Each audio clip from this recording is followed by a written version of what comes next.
There's no playbook for this anymore. Founders are building in every direction at once. Being Canadian has more dimensions to it than ever. It's not one path or another. Every one of them counts. It's up to us to choose how we're going to win.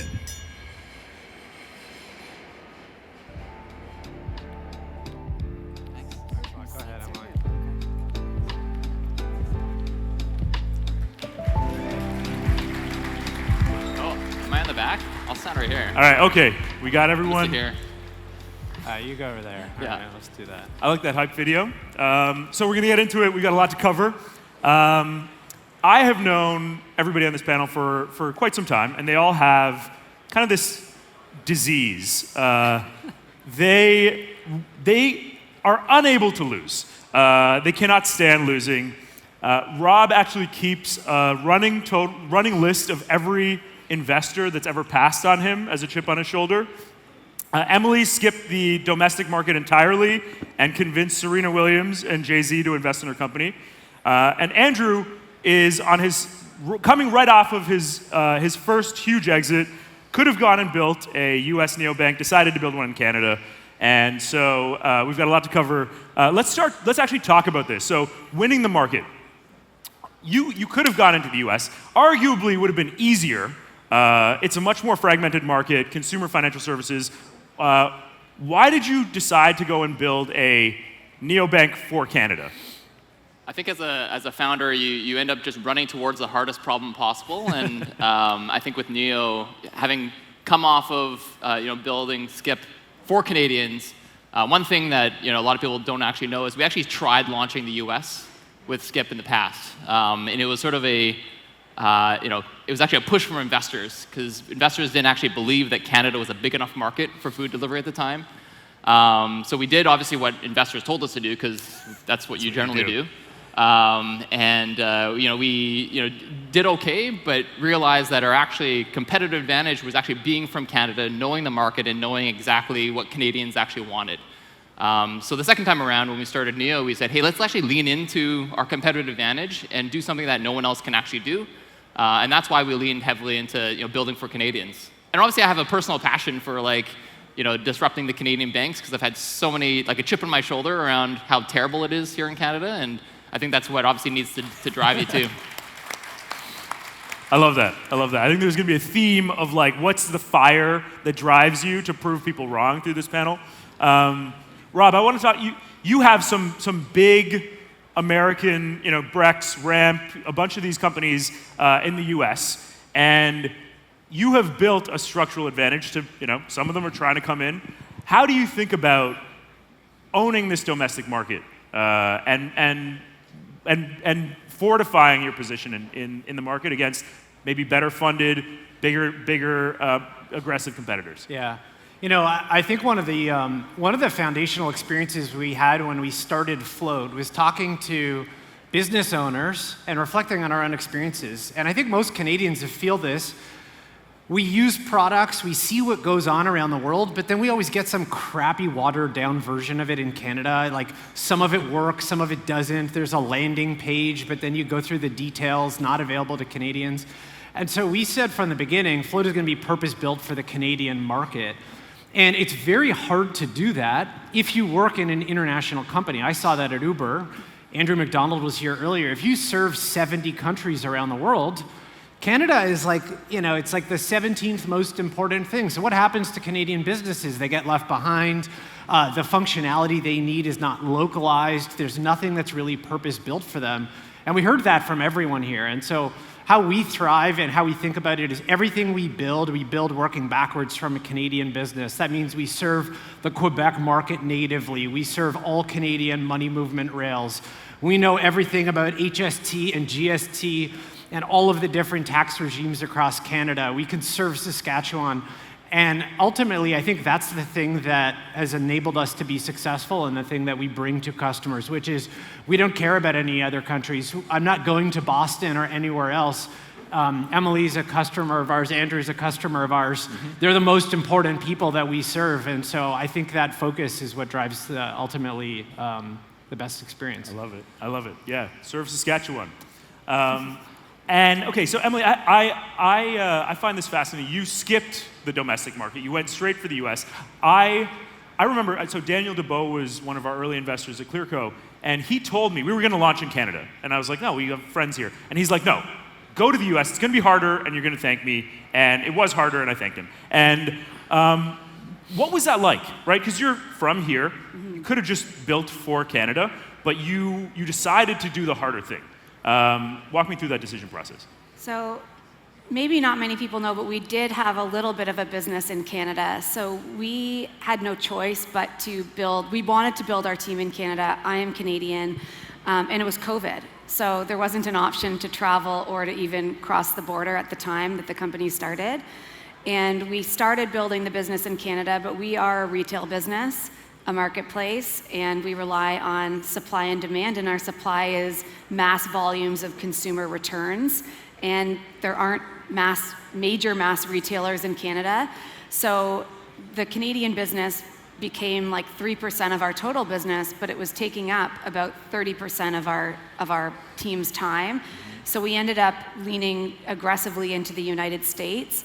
And it was purely just because that's where the supply can come from at the volumes that we need to be able to be, grow to be $1 billion business. Nice. And would you make the same decision now, like, years after? Would you go after, start in the same geography, target the same geography that you did? Yes. Yeah. For our business model, consumers in the United States is where we can really lean into and grow. But I will say our team is based in Toronto, and the talent that you can build to build your business is exceptional in Canada. And we're very fortunate for that. Nice. Robbie, Andrew, same decision? Target the domestic market first versus try and go international or global first? No, absolutely. I mean, that's sort of what we stand for and what we're building and who we're building for. So yeah, I mean, still same geo, same Canadian focus for us. I wouldn't change anything. People keep asking me every week. People ask me, like, when are you going to do this? And I'm like, we're not. We actually operate in 5 different business lines across Canada already. We're just getting started, so focus matters. I love it. I love it. You guys all have this, so you've all built, so Robbie was at Uber previously, Andrew built Skip. You guys have marketplace experience. Marketplaces are really fucking hard to get started. Now you're doing fintech. Fintech is also really hard. Emily, you're building a multi-sided marketplace, very, very complicated.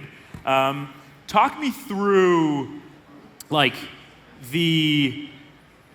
like, in some ways, hard is a moat, but like, why? Like, why put yourself through that pain and that like difficulty at the outset? Maybe I'll start with Emily. Like, talk me through the pain of getting a marketplace really started.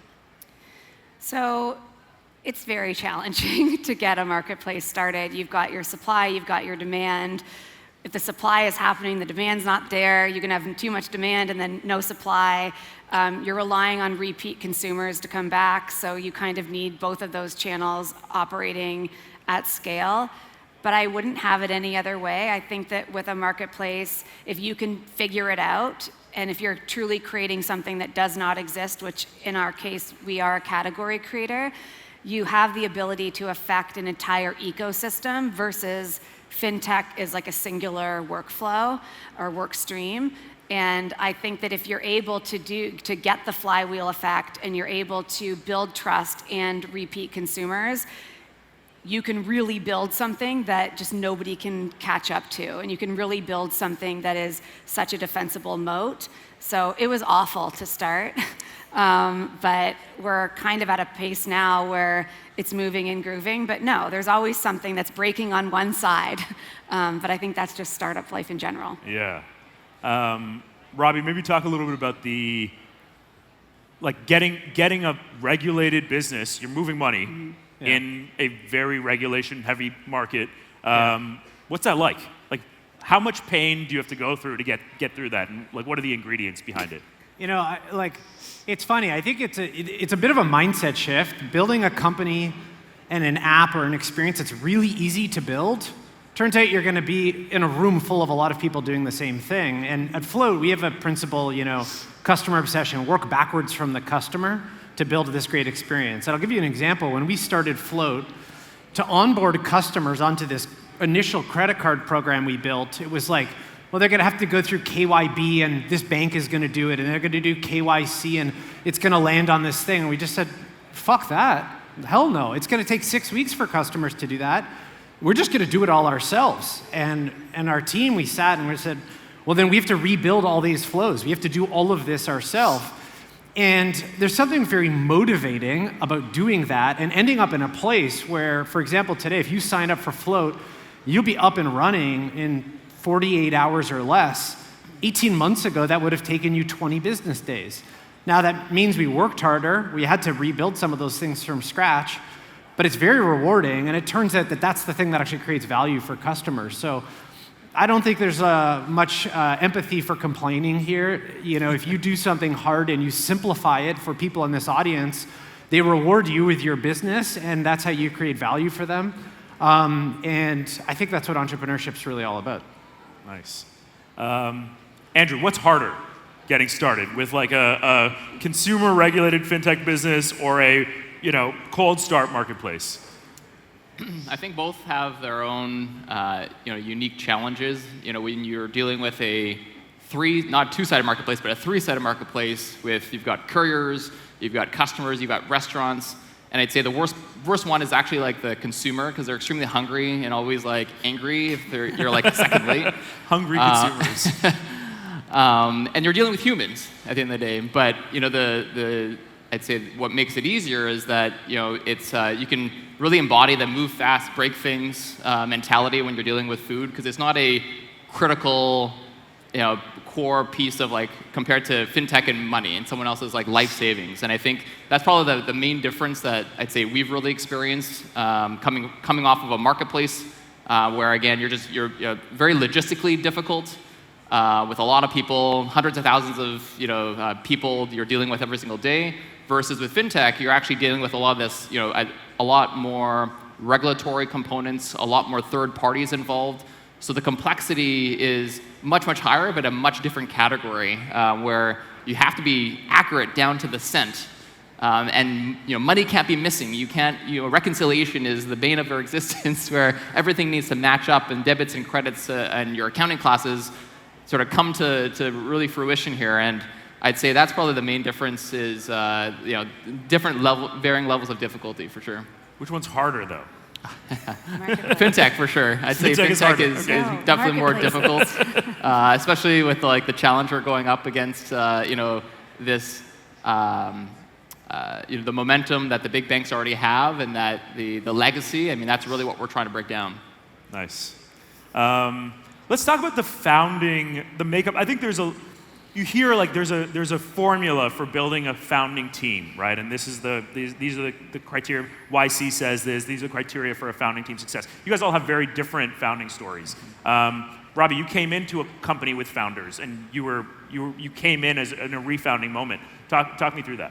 Yeah. So the history of Float. I met my co-founders in 2021. They had already been working on what was then known as Journal, for over 12 months, and I met them and they said, we were working at Uber and Shopify as interns, and we had to do these stupid expense reports and pay out of pocket to organize this intern event, and we thought this was so stupid. And so we're working on a project to build a digital product experience that eliminates the expense report, and can you help us? And I was like, well, that's funny. I was in Eastern Europe in Romania, and I had 180,000 euro expense report, and Uber's CFO wouldn't reimburse me because I didn't have the receipts. And I was like, this is a really good idea. And so it started very informally. And as I spent the first 6 to 8 weeks with them, I walked away from every interaction being like, first of all, they're really smart. They're not doing this because they want to build a company and make millions of dollars. They're at this thing 18 hours a day, 7 days a week, because they're fascinated by it. And I left every discussion being like, this is interesting, this is important, and no one is solving this problem in Canada. And so I just got involved and started helping out, and we had a discussion where we said, I remember very distinctly saying, look, and maybe it relates back to our panel, I want to win. If we're going to do something, we're going to be the best. This is a 7-day-a-week, 365-day commitment. Founders don't get to go home. There's no going home as a founder ever. You're always mentally, spiritually invested. And they were like that. They didn't even have to say it to me. It was like very obvious that that's who they were. And so I was very fortunate to meet them, to join them at a point in time where they already had an MVP built. And I think like all founder success stories, the founders each have to bring complementary skills and perspectives, but they have to share in a couple of key traits. Absolutely determined, resilient, and really passionate, because founders have to will companies into existence. And I think we've been able to do that so far. Yeah. Andrew, you have 4 co-founders that you've all worked with previously. What's that like? Is it just like get the team back together and you have a shorthand and you get going? Or were there some early tensions and frictions at the beginning with you and the co-founders?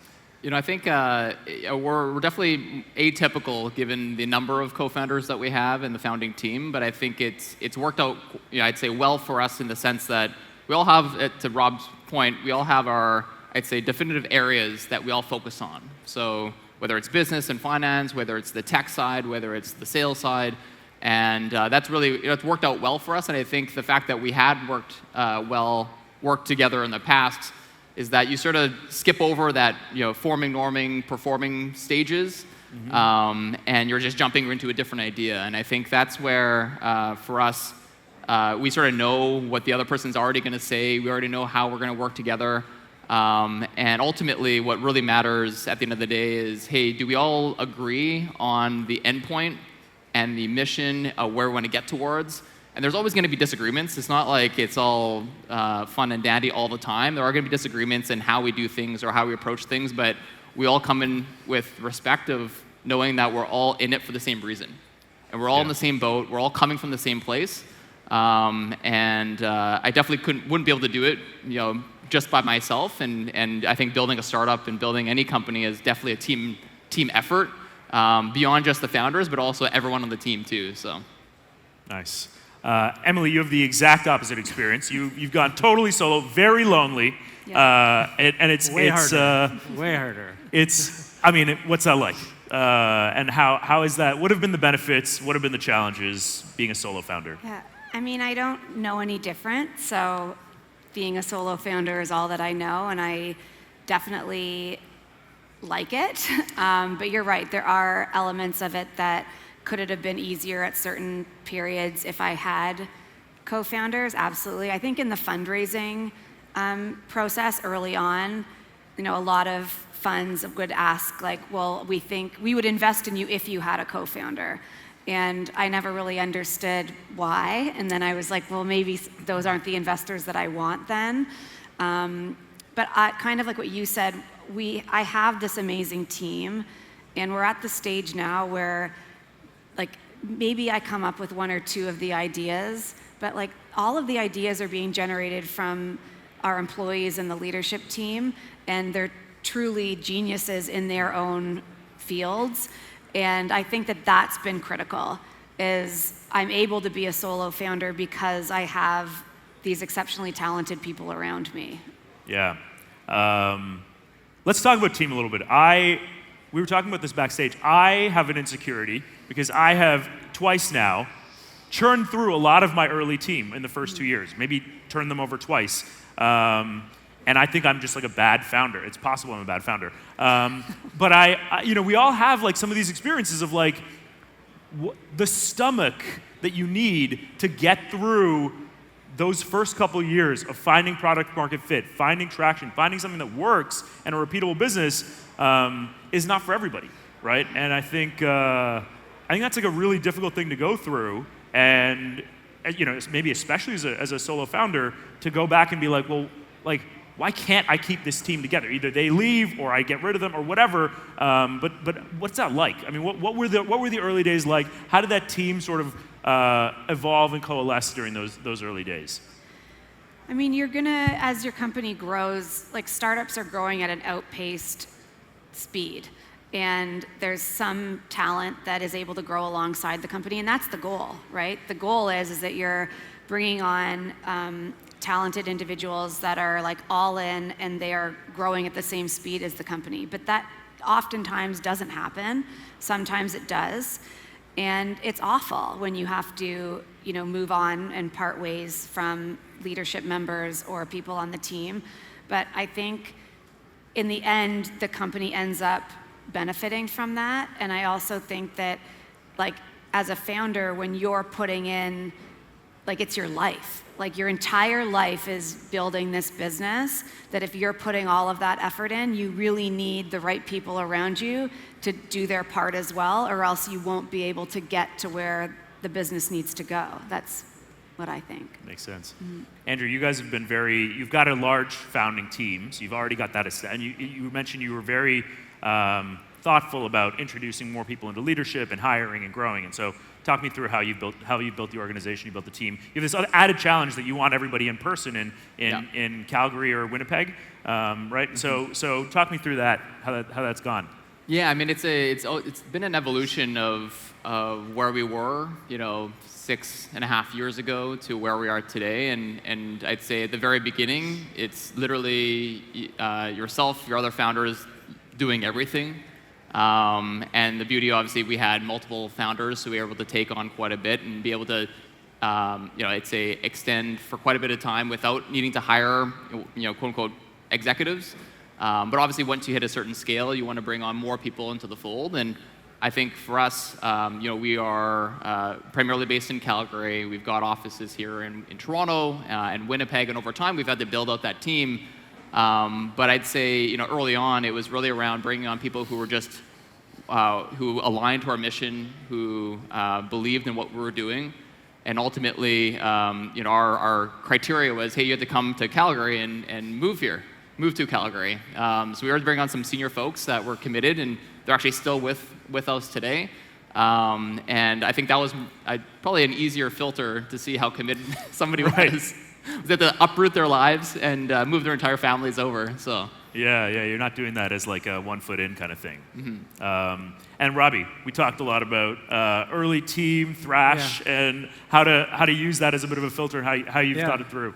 I mean, I'll start by saying, like, the team is everything in the end, because your company becomes who your team is, and like founders and leaders can write things down and talk about cultural values, but your first 20 hires, 30 hires are probably the single most important decision you make as a leader in a company. And I think that at the beginning, like, seeding that with people who really care, and the truth is, they have to irrationally care. Right. Like, I'm taking a pay cut. This company's future is uncertain. There's no work hours. It could go great, it could go bad, it may be all those things at the same time. Like, it requires someone to be so committed. And as a founder, you're like grateful that people are even willing to bet on you. And at the beginning, it's like tactical urgency. It's like there's no strategy. It's like literally lists of things, be in the office. There's not a lot of role definition. Engineers are on calls. Designers are building product. Like, everyone is doing everything. I'm the janitor, And then as it starts to grow and work, I think what you find is some people scale themselves with the company. We all have to do the same thing. Our jobs change 100% each year. And so as the company grows, the co-founder roles and responsibilities change. You go from being an IC and just simply executing tasks to now you need to be really good at recruiting. You need to be really good at coaching and developing people. And I think what I've experienced is as the company grows, some people will scale with the company and can keep up. Some people can't and may naturally leave or may move into other positions. And it's okay that happens. And we've found, as an example, after 3-4 years, some people leave because they're simply burned out. And I think that's totally fine. I mean, Andrew McDonald was here earlier. He was there for, 14 years. 5 years at a place like Neo or Rebel or Right. Float that's like 10. So if someone says, you know what, I'm at a stage in my life now where I need to cool down. I'm like, totally get it. I'm proud of the fact that I think we have 6 or 7 ex-employees now who are founding companies. And they came and told me they were leaving, and I like cried and was like, oh my God. And they're like, I've got to pursue my passion now. I want to build a company. And I'm like, well, if someone's going to leave Float and go build a company, other than them staying here, that's the best possible thing that could happen. And so I do think companies are built in stages. Everyone in the company, from the founder, the CEO, right to the front lines, has to evolve with the company. And as a founder or as a leader in the company, your job is to keep putting the company in the best position to win. Yeah, that's rewarding. I think when your team goes on and starts their own thing, there's like no greater moment. I'm not a parent, so I can't imagine. No greater pride. I want to talk a little bit about ambition. Somebody asked me this yesterday, and I thought it was an interesting question. I'm going to throw it to you guys. We talk a lot about ambition. Toby talked about it. Alex Danko talked about it. Andrew McDonald talked about it. But when you think of the most ambitious people in the world, in history, think just who comes to mind? To me, it's like Alexander the Great, Napoleon, Elon. Like, you have people that are like, they're going to change the world, or they have changed the world for better or for worse. But the ambition is like, they want to go down in history. It's not even necessarily financial. It's not even sort of notoriety in this life. They want generations to remember their names. And I think one of the challenges is like, it's not a very Canadian attitude. We don't like ego. Right? We respect humility. Our version of ambition is Banting. Invent insulin and give it out for free. And those are the names we remember. But we are going to have, people like you, people in this room that are ambitious to that level. And what happens to the culture and society when people have that unapologetic level of ambition for their name to go down in history? What happens to like Canadian culture? How does Canadian culture respond to that? You're looking at me with like, okay, I'm not going to start with you. I'm going to start with Robbie, because Robbie actually has an answer for this one. I think there's some truth to this. And Canada has maybe more of like a collectivist mindset. But I think in the end, it doesn't matter. Like, no one cares. No one gives a damn, ultimately, about whether it's hard or easy, or you work in a community or a culture that's supportive or not. Just go do the thing. Like, honestly, I actually think the one thing every single person in this room and in this country should know is that anyone you know, including all the people on this stage and the people you just talked about, no one is smarter than anyone else. They're actually just like, yeah, that's going to be hard, but how hard can it be? So, like, ambition actually is a choice every day to say, it's not that I'm confident I'm going to achieve this goal. I'm scared shitless every day when I come to work on, oh my God, can we achieve it? It's just, what's the worst that's going to happen? Like, let's go for it, and if it's hard, we'll deal with it. And if we fail, we'll dust ourselves off and keep going. And I think that that's infectious. Like, I come to work and I see people at Float that are like, I want to win, I want to do this, and I go home and I'm like, well, I got to push myself further. So I think it's really important in this community, in this room, people not introspect too much on this and just go, I'm building something, I believe I can do it. There's doubters in this room, there's doubters that maybe don't invest in my company. I'm going to prove them wrong. And there's that great saying in your 20s, you think so much about, you care so much about what people think about you. In your 30s, you stop thinking, you realize, like, I don't care what other people think about me. And then in your 40s, you realize no one was thinking about you in the first place. So I think that that's the attitude entrepreneurs should have. Go build it, and you'll be surprised. It's actually easier if you have that attitude, because most people won't put in the time and the effort. Yeah. I like that. One of my favorite phrases, a good friend of mine from Saskatchewan told me, what's the best that could happen, right? Josh Kushner has this tweet that went viral, which is like, what happens if everything goes right? And I think that's like one of the attitudes that increasingly we're starting to see. Anything else to add on the ambition side? I mean, I always think about, I don't know who said it, but it was like every single idea is a bad idea until all of a sudden it becomes a good idea. And I think that that's really true. And usually, when the idea comes out, it's not good. Like, it's not a fully formed idea, and like, it's the team and you working so hard to somehow make it into something, and it's just who doesn't quit the soonest. Yeah. Like, there's a lot of times when I think about the work that we've done at Rebel, and we've had the win because we just wouldn't accept a loss. And so therefore, the only option is to win, and you have to just keep going and not quit. Yeah, So. there's no alternative. No. I want to talk about capital fundraising strategy. So Andrew, you did an all-Canadian round. You had more than, like, a ton of demand to invest in your company, and you decided to have only Canadians in your most recent round. Why? Why? Well, I think prior to our last round that we did, I think our investor base was like 98% foreign or American, and that just goes to show the development of like the venture ecosystem here in Canada versus everywhere else, and everyone else had already seen what could happen with the banking system, whereas every time I talk to Canadians, especially during our early stage, seed, Series A, where we had, a little bit of traction, but not a ton, they're like, how are you going to compete with the big 5 banks? How are you actually going to win? And they were just so ingrained with that. So, so we said, well, let's just meet them where they are, and let's approach them when we're a bit more established, we're a bit safer by that means. But ultimately, what I personally, and maybe more selfishly, like we didn't want to build a company that literally had no Canadians reaping in the upside when we were actually going to grow and win here. So it was much, much more difficult, putting together, I think our tally was just over 100 Canadians in our last round, all Canadian. And it was definitely difficult because we were going out to family offices, a lot of just older money here in Canada that made their money from oil and gas, from manufacturing, and to basically go to their level around what they were used to making money on, which was like digging holes in the ground and catching oil. We said, hey, if you could catch that, but think of it more in a software standpoint with banking, or if you could catch RBC when it was 100 years ago, that's where we are today. And I think for that, it was really around pitching more of a story around Canada. We had sovereignty around that, but how do we create something that's built for Canadians, made here in Canada?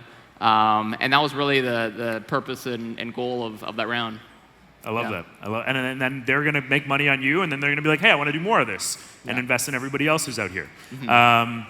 Emily, you've had an exciting fundraising journey. Talk me through the journey, and I don't know. I want to know about like the Serena Williams, the Jay-Z. Like, what was that like? You have all these crazy celebrities on your cap table now. Like, what was that whole process like? Crazy. So fundraising for me was not easy at the beginning. When it was just an idea, I kind of mentioned that before. Not many people necessarily understood what we were trying to build, or had not many marketplaces had been built in Canada. But once the business started working out and we did our later rounds of funding, it was a lot better. If you build a good business with good metrics, then people want to fund it at the end of the day. And so Serena Williams, Jay-Z's funds came in. And how did they come in? What do you mean they just came in? They're like, hey, they reached out. They reached out, and they were like, Serena FaceTimed me, and I was like, what is happening?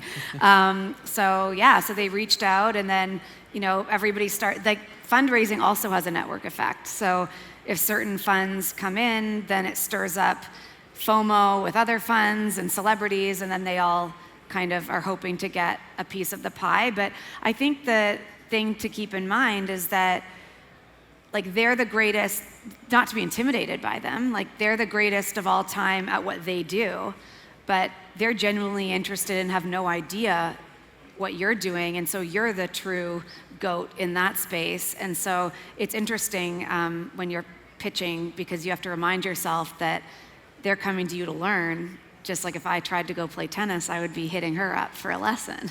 I like that. Yeah. I think that's a good reminder that they're coming to you, and you have something to offer. Robbie, you keep a list of every investor that's passed, and you've had some investors that have come in and paid a way higher price later. Okay, first, why? And then how does it feel when that happens? When you're like, hey, you know what, you got it, you're coming back.